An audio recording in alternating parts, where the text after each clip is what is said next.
Hello! Good morning everyone. So morning pa man naman igihimo. So good morning. So this is the day in our weekend life. And yes, we decided to bring the kids with us today.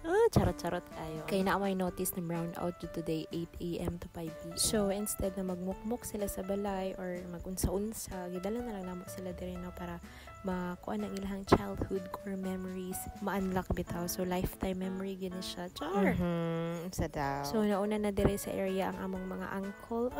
Sila Uncle Pupong, sila Fafavon, Papanglong, and anything else. And of course, dili man ta pwede maglihok nga wala ta nakakapi o wala ta namahaw. No, nagluto yun may Mamang G. Da kuyaw ani among amahan o di ka nagjogging diretso area. Sorry.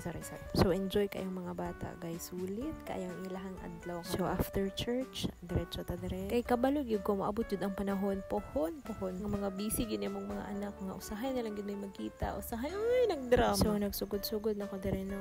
Ang sanina pantulog ta. Kami just nakapajama bayangay. But the weather is so good today. Ang ganda ng panahon kasi ang ganda namin. React na po ng mga sayaan nila. Say mo, kung i-claim na mo among kagwapa. Yung pasa akin, nag-reprise ako. Kung mga little arguments, mga little violence, it's a part din siya. It's a part. So na lang yun sa atuan yun. Sa ano ito ipaganda. Pagpuyo mo, isa ko tamong tulo. Char. Pinsan goals, yun sila pinsan goals. Pero gina-check po na ko ang area no before sila magsulod. Gina-check dyan ako nga wala mga WhatsApp, mananap. Dali may kay dagom na. So, kailangan mahumanda yun. We're running out of time. Arati So, dali ang mga guys, mais corn. Tapos na-stress si Madam Lady. Ano sa problema, Madam? Basta isa lang dyan akong sure sulit. Kayong adlaw karon guys. Super happy ang mga bata. Kaya this past few weeks, bitaw, exposed dyan sila sa gadgets. Although naman sila yung screen time out, lahi ra yun kani mga outdoor activities like and ako, I make sure yun na ako mga anak na activity na gardening, kanang cooking, kanang mga basic lang good nga kanang maglimpyo sa balay. Dili man ta perfect, no? Pero at least we're doing our best para sa itong mga anak. Diba? Tama ba? Tama. Kasi dapat given na yun na siya. Sige, moving on. Kani, nagsige na po sila argue.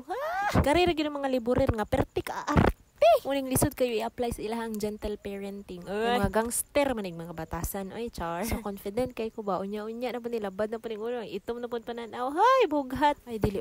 Dili man ta mabughat. Dayon. Manalang kay medyo go workout. Kay go workout go dili sa para magpa-sexy, no. No.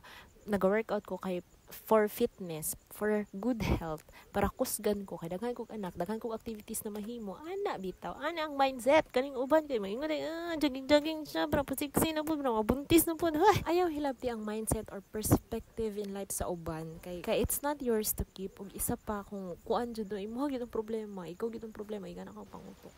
Hangak na kaayo pero worth it jud kayo. Naabtan mig ulan, maong gipaunan na lang gyud namang mga bata ani nga. And pangit man kog kamot pero proud kayo ko kasi ang dami kung kayang gawin. Versatile ta mga bro. Charot, naglukto na ang kabaw. Kabaw. Kanya kung kuan. Labida. Sa wakas na human na yun mi.